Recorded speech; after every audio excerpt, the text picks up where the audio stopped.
नमस्कार, मैं सामाजिक कमल और आप देख रहे हैं मेरा डिजिटल प्लेटफॉर्म द खबर डेली। हम आज बात करेंगे लोकसभा चुनाव की और खासकर ग्वालियर चंबल की। बहुजन समाज पार्टी ने ग्वालियर लोकसभा से, मुरैना श्योपुर लोकसभा से और भिंड दतिया लोकसभा से बसपा उम्मीदवारों की घोषणा कर दी, जिसमें ग्वालियर और भिंड से कांग्रेस के ही जो पुराने नेता थे वे बसपा में शामिल हो गए और अब वे बसपा के टिकट पर लोकसभा का चुनाव लड़ने जा रहे हैं।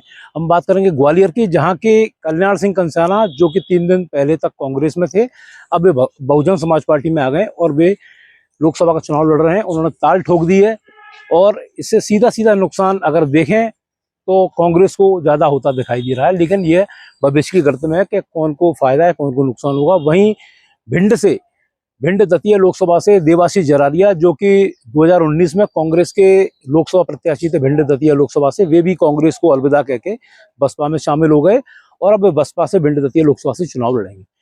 तीसरा लोकसभा क्षेत्र मुरैना श्योपुर, जहां के रमेश गर्ग एक उद्योगपति जो कि कांग्रेस भाजपा दोनों से टिकट चाहते थे, लेकिन दोनों ही पार्टियों ने टिकट उन्हें नहीं दिया, वे भी बसपा में आ गए और उन्होंने बसपा से ताल ठोक दी, वे भी मैदान में। इस प्रकार ये तीनों लोकसभा क्षेत्रों में जो चुनाव है वो त्रिकोणीय मुकाबला बनता दिखाई दे रहा है।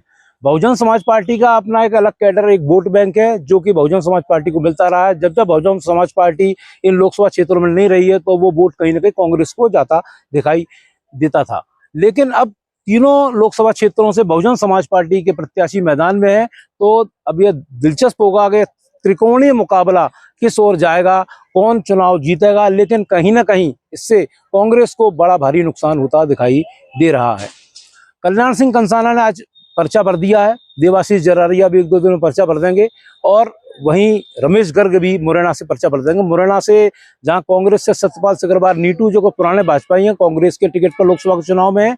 वहीं भिंड से पूर्व सांसद संध्या राय पुनः मैदान में है और ग्वालियर से पूर्व मंत्री और ग्वालियर ग्रामीण से विधानसभा का चुनाव हारे भारत सिंह कुशवाहा चुनाव मैदान में। इस तरह से भाजपा, कांग्रेस और बसपा, ये तीनों प्रमुख पार्टियां, जो मध्य प्रदेश में कभी बसपा का बड़ा आधार हुआ करता था लेकिन कुछ सालों में धीरे धीरे गिरा, लेकिन इस बार के लोकसभा चुनाव में यह देखने को मिल रहा है कि ये तीनों ही पार्टियां अब चुनाव मैदान में है और अब जनता के ऊपर यह डिपेंड करेगा, जनता किसको चुनती है, किसको अपना मत देती है। लेकिन कुल मिलाकर तीनों लोकसभा क्षेत्रों में चुनाव रोचक होने की पूरी उम्मीद है। मेरे चैनल को आप देखते रहिए, द खबर डेली को सब्सक्राइब करिए, कमेंट करिए, शेयर करिए, हमारे सोशल मीडिया हैंडल्स को फॉलो करिए। धन्यवाद, जय हिंद।